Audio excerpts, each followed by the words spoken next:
Regardons quelques exemples de réseaux logistiques. Un réseau logistique très simple consiste en une entreprise, par exemple une usine, et en amont de cette usine, ses fournisseurs, et en aval de cette usine, ses clients. Il est très très simple. La plupart des PME pensent leur réseau logistique comme étant celui-là. Des entreprises de moyenne et grande taille ont plusieurs unités de production et de distribution. On retrouve ces usines dans leur réseau logistique. Elles sont liées d'une certaine manière.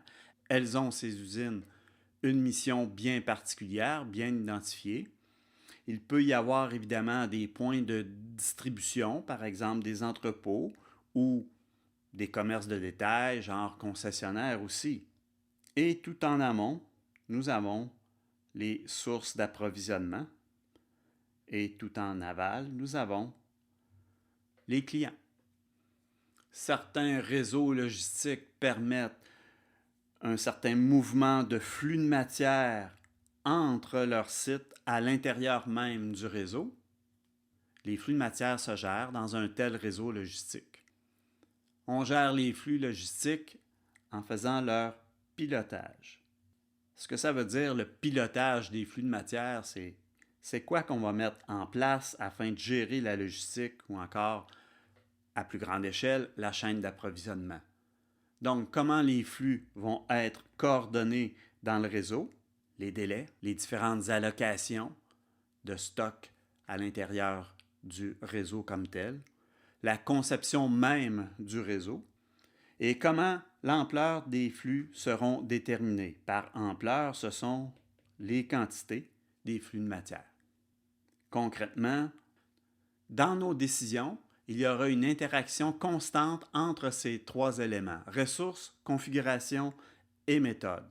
Il n'y a pas un élément plus important que l'autre, il n'y a pas un élément au-dessus d'un autre non plus. Il n'y a pas un point de départ ici.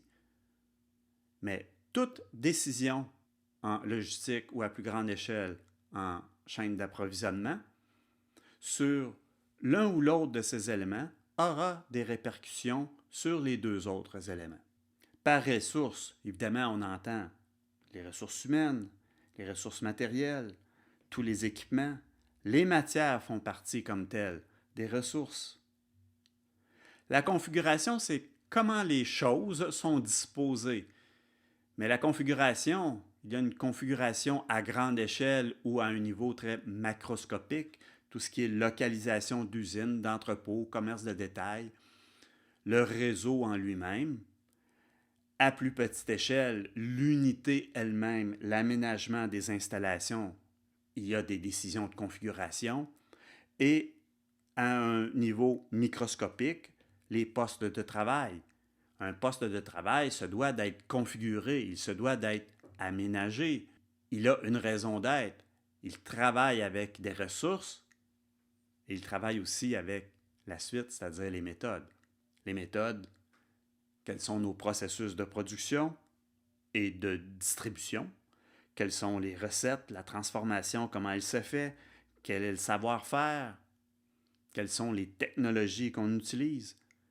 Ça fait partie des méthodes. Il y a donc une interaction constante entre ressources, configuration, méthode.